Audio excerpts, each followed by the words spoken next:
Hey guys. Judas Priest. Yeah. Firepower. Saxon. Touring North America. Firepower Tour. Firepower. Oshawa, Ontario was the place where we drove an hour and a half, an hour and change. Not an hour and a half, but an hour and change to get to. And once we got there, close parking, the facility was good. The audio inside the facility was good. It was not it's like a the hockey. not the Hamilton one. It was a hockey arena. The floors were not general admission. They had rows of seats. But I was kind of expecting that because obviously on our tickets it said row whatever, seat whatever. Yeah. So the venue itself, everything was cool. The first thing I noticed when I got there was the high volume of people wearing cowboy boots with no horses outside. And mullets. And mullets. It was like Jaromir Jagr night. So everybody, all they needed was hockey jerseys because everybody came wearing their mullets. I saw someone with a mullet and they had a Slayer hockey jersey. Okay, that's kind of like, I mean, I'm kind of divided on that because the Slayer hockey jersey is kind of cool. The mullet, not so much. But you just said I mean, I don't get it though because we've gone to tons of shows. I know, and this is the only place where we've gone where we've seen a lot of mullets and cowboy boots. I honestly, it must be a local thing. It must be. It must be the whole. I saw a couple cowboy hats too. I'm thinking it's the whole business in the front, party at the back, kind of thing happening in Oshawa, Ontario. People get with the times. It's 1988 is calling. They want their hair back. People are going to say, well, he's just jealous because he has no hair. Listen, even if I had hair, I would not do a mullet. Anyways, enough of us ranting about the mullets and the cowboy boots. Let's start with Saxon. What did you think of Saxon? Saxon was really good. Like, they played a lot of their new album stuff, which you did an album review. Yeah. Top corner.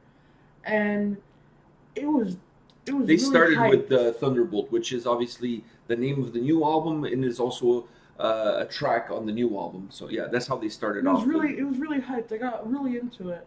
Yeah, I didn't know any song, but after like a couple songs, I started singing along with them.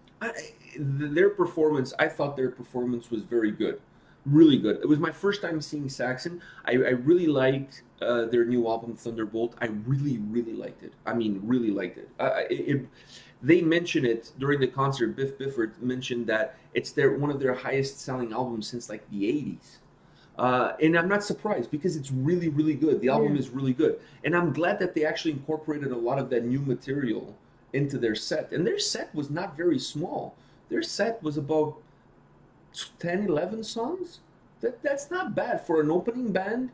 It's not bad to have that kind of set. Normally opening bands have much smaller sets. Like 5 or 6 songs. Yeah, I like their performance. I like Biff's performance and him engaging with the audience, talking to the audience. Did you notice he sent an autograph during the? He sent 2. I only saw one. Somebody gave him a vinyl. He kept showing him his vinyl. And he had a Sharpie on the vinyl, and then he grabbed it and he put it on top of one of the amps. And then during the guitar solo, he went and he signed it and he gave it back to the guy. Nice guy. Yeah, I thought that was super cool. I thought like, wow, like sending autographs in the middle of his set. I thought that was cool. One thing else. Multitasking to another point. Yeah. I thought his vocals were just like the CD. It was like perfect. The sound, but the whole band sounded like a CD was playing. It almost didn't sound like, there was no thing missing. It was just really good. One of the things I'll say, I don't know if you've noticed this, but to me, one of the things that stood out to me was the bass player in Saxon. The dude was one of the most energetic people. He kept standing on the boxes. And headbanging, like going crazy, jumping all over the place. Like he was like, talk about somebody who drank probably like 10 Red Bulls before he came on stage. He was all over the place. Yeah. But I was like, okay, do I watch Biff? Do I watch him? Because he was so entertaining. He was engaging with the audience too, giving fist pumps and shit like that, and just rocking, headbanging like a maniac, like on top of the amps. Wow, his performance to me even elevated the whole band to a higher level. I really liked Saxon. They really impressed me with their set, with their performance, with their everything. I really enjoyed it. You? Same. I was blown away. Yeah, they were good. They were good. Because then again, I didn't think they were gonna. And during Saxon, we were row 12, Yeah. right? So during Saxon, he tried to get into the front hoping you would get a guitar pick. I think you got kicked out like 6, 7 times. But it's like the same person. The same security guard would be like, no, you don't belong here. Go to the back. And then you come to the back. Then you would go back. Then the security guard would show up again. No, you go to the back. And you come to the back. Then you go back again. It was funny. Because I wanted to get a guitar pick, and then I go there right when it ends, and they didn't give out guitar picks. And I'm like, I did all that work.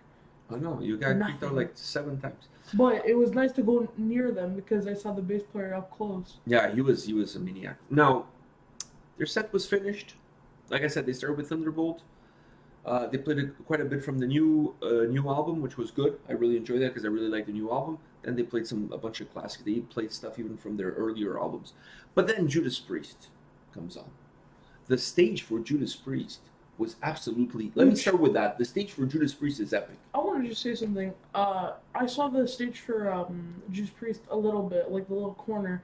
It was behind the flag for, what's it called, for Saxon. And I'm like, oh, this is going to be amazing because the Saxon stage stops there. That means the Judas Priest is going to be so big. And it was huge. It was huge. And they had a lot of stuff. Like, it was very well built out, and they had a huge screen in the background that was playing the videos and stuff. It was playing stuff that had to do with the music. I can't remember what song it was. I can't remember if it was Breaking the Law or during Painkiller. I honestly, I can't remember if it was either Breaking the Law or Painkiller when the solo was going on. I don't know if you noticed this. You probably didn't notice this. But when the solo was going on, the video screen behind, so Richie Faulkner is doing the solo. And behind him, because at some points, okay, let me explain to you guys. So at some points, Rob Halford would be singing, and there's a video playing in the background, and he's singing, and the video in the background gets superimposed of him singing in front of the video. So it's almost like 2 videos playing at the same time, but there's a video playing in the background, and then there's a one on top of that, which is actually a live video of Rob Halford walking around and singing, okay? So I think it was during Breaking the Law. I mean, don't quote me on this, but it's either Breaking the Law or Painkiller.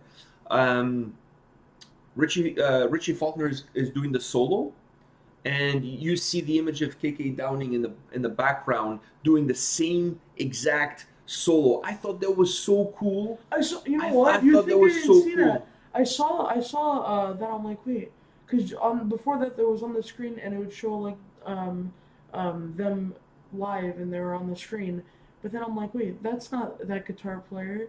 That's someone else. Yeah. So it was. They had so Richie Faulkner is doing the solo, and the video playing behind the stage has KK Downing doing the exact same solo, like note for note, like, you know what I mean? It's not like one is doing one thing and the other one is doing another. No, like the way Richie was doing the solo, he was doing the solo exactly the way KK Downing was doing the solo in the video. I thought that was absolutely incredible. I thought that was a nice touch. I thought that was really well done. I really liked the way they did that. I thought it was cool. I thought that they did that. I thought it was cool. But anyways, and what was I gonna say? The set started with Firepower. Yeah, obviously. Which was good. I mean, it's the Firepower tour. They started the set off with Firepower. The only negative that I'm going to say about the show is they didn't play, to me, they didn't play enough songs from Firepower. They did 3. They did 3. How many songs did they play? They did Firepower, which is the one they started with. They did 19 songs. They did 19 songs total. That was the complete set, because the set was 15 songs and then 4 encore songs, right? So 19 songs in total. From those 19 songs, only 3 were from Firepower, which was Firepower, the one they opened the show with. Then they did Lightning Strike with number 6 on the set. And then later down the road, Evil Never Dies. They did that one. So I was expecting Spectre. Like I really But was expecting I'm thinking to Spectre. myself, okay, And maybe this one is the more. Firepower tour. They have to do more I songs thought, from the album. I honestly thought they were going to do, especially with such a large set, 19 songs. Like Saxon did more songs from their new album than Judas Yeah, Priest. but Judas Priest has a. I mean, they also have a huge repertoire of, Library and stuff like, like that. yeah, they have a huge repertoire of songs. You know, they're going to have to do Hellbent for Leather, which they did. Breaking the Law, which they did. You know, what else? Painkiller, which they did. They did all those three in a row. So it was Breaking the Law, Hellbent for Leather, and Painkiller. And he came out in his motorcycle during Hellbent for Leather. So, I mean, they have so many good songs. It's hard for them to, like, what song do you pull out in order to put another song from the new album in? It's kind of hard, you know what I mean? I wish Evil Never Dies is a good song on the Fire. I mean, there's no bad songs on the Firepower album. No bad songs. But if I'm going to pick three, for sure, Firepower, the first one they open with, for sure, Lightning It's Strike. the name of the I album. mean, yeah, and those two, they, you know, those two have to be there, right? Those were the two first singles. But if I have to pick a third song, Evil Never Dies is not going to be my pick. I'm going to pick Spectre. I'm going to pick, I mean, whatever. There's other songs on that album that I would pick ahead of that one. I wish they had done maybe two more from the new album. Yeah. Only because of this. The new album is so good that I kind of wanted to hear more of the songs from the new album live. Because you know that if they do another album down the road and they go on another tour, then they may do one song from Firepower in the whole set, you know? And it might just be Firepower. Exactly. So that since this was the Firepower tour, I was kind of hoping for 4 or 5 songs from the new album. Just because if the new album was garbage, I would be happy that they only did like 3 songs. But the new album is so good. The new album has 14 songs. It's so good. And and only 3. That's my only negative. That's my only negative. I would have at least been happy with at least 4 or 5. 4 or 5, yeah. I mean, yeah, 4 or 5. I would have been happy with 4 or 5. I understand that it's hard for them to take songs off to add other songs in. It really is. But I think at least 4. At least 4 from the new album. Because it is your new album. You wanna, you're promoting your new album. Yeah, you're going on tour to promote the new album. I know you have to play the old stuff, but 3 songs only. I thought considering how good the album is, it deserved 4 to 5. Yeah. This is my only negative. Like I said, if the album was average, if it was an okay album, okay, 3 is good enough. But because the album is so good, it really called for 4 or 5. Yeah. And speaking of the new album, do you have anything else to say about the concert, by the way, before we speak about that? Well, I have one thing. At the end of the concert, I went up to go see if I can catch a guitar pick. Because they were giving them out like candy. Yeah, the guitar player was just like... Just fists full. Fists full. Yeah. And I'm over there, I'm trying to catch one. One went over my head and someone caught it, and then the other one was too short and I couldn't have gotten it. And I think it was me, because there's no other person that he would be doing this to, but the guitar player pointed at me. Richie Faulkner. Yeah, and he pointed at me, and he's like, I watch your videos. Like, I watch your videos on YouTube. I saw him mouth the word YouTube. And there's no other way that there's someone around me who also did, like, a Firepower video. I don't think there's anybody around you with a mullet that has a YouTube channel that does video reviews. So and he looked straight at me. I don't think there was. And he tried throwing a pic to me twice. So I'm like, I know it was me. So he pointed at me and he said, I watched your video review. That's cool. Yeah. I don't know. I believe him, but at the same time, I'm like, really? Did that really happen? I wasn't with him. I was at the back and he was all the way at the front. But if he says it happened, I'm telling you, it happened. So okay, so it happened. So, all right. Now that you got your story out, because to you told me that kind of made up for the fact that you didn't get a guitar pick. Yeah. So you left feeling, okay, I didn't get a guitar pick, but I got noticed by the guitar player who did amazing. Yeah. Oh, I almost forgot to say that when we were doing our review. Richie Faulkner, the dude is a freaking beast. He's a god. Holy shit, man. Like, the guitar playing of this guy, like, I can't believe we're almost finishing the review without saying this. The dude was absolutely incredible. I honestly... He would throw the pick, and then he would play with his hands for a little bit, and then he would walk around and I think he gave out maybe like 50 picks, maybe more. he was giving 5 during each song, just throwing them, and then sometimes he would fake throw and stuff. And like you said, he would throw the pick, and then he would play just with his fingers for a little bit, and then walk and get another one. But his guitar play, the guy, wow, the way.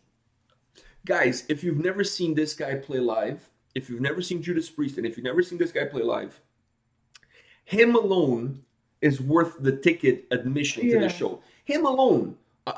My eyes were divided always between 2 people, Rob Halford and him. But who do I want to watch more? But I'm going to be honest with you. After a while, I just watched him.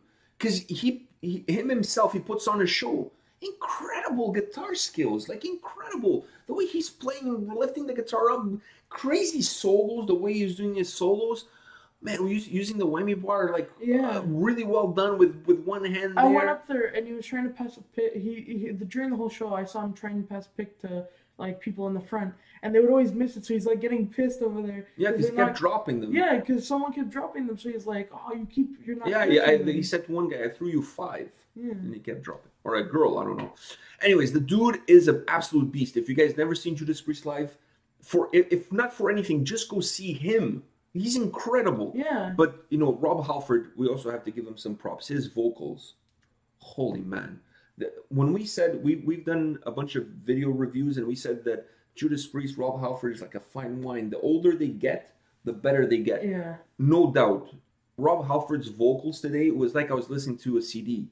On point, like everything. Him coming out with the bike was the icing on the cake, because I told you he always does that during Hellbent for Leather. Yeah, he's wearing all his leather stuff with all the studs and whatever. The guy has an incredible voice, and between his voice and the way he still sings, like all the old songs, still hitting the high notes, all of that stuff. How does he hit those high notes? I don't know. But then you add to that Richie's guitar playing. Between the two, it's a show worth watching. Also, I want to say, a lot of stuff happened this concert, and when the okay, make it quick because this is running long. But when the drummer came out to go through his drumsticks at the end of the set, yeah, someone said, "Alice Cooper, throw me a drumstick." That was mean. It was probably one of the guys with a mullet. Probably. All right, guys, this is it for us. But before we go, we have a gift for you guys. We have the brand new Judas Priest Firepower CD for one of you lucky guys watching. So we don't want to pick a random subscriber and send it to that random subscriber, because we don't know if they already have the album or not. Yeah. So if you don't have the album and you want to get Judas Priest Firepower, leave a comment below. Let us know that you don't have the album and you would like to get it. And then we'll pick one of the people that posts in the comment section below asking for us to send them the album. Yeah. We'll random select one of you. We'll get in touch with you, and we'll send you brand new Judas Priest Firepower. All right? All right. I think this is it. Yeah. Okay, guys. Come back tomorrow. We'll have a video tomorrow. I think just one video tomorrow, because this week it's been double headers every day. Yeah. So tomorrow I think there's always fun with the double headers. Yeah, but I think tomorrow is just one video, maybe some album reviews, because there's a lot of albums coming out this weekend. So maybe an album review, but for sure a video tomorrow. So come back tomorrow. See you guys. See you guys.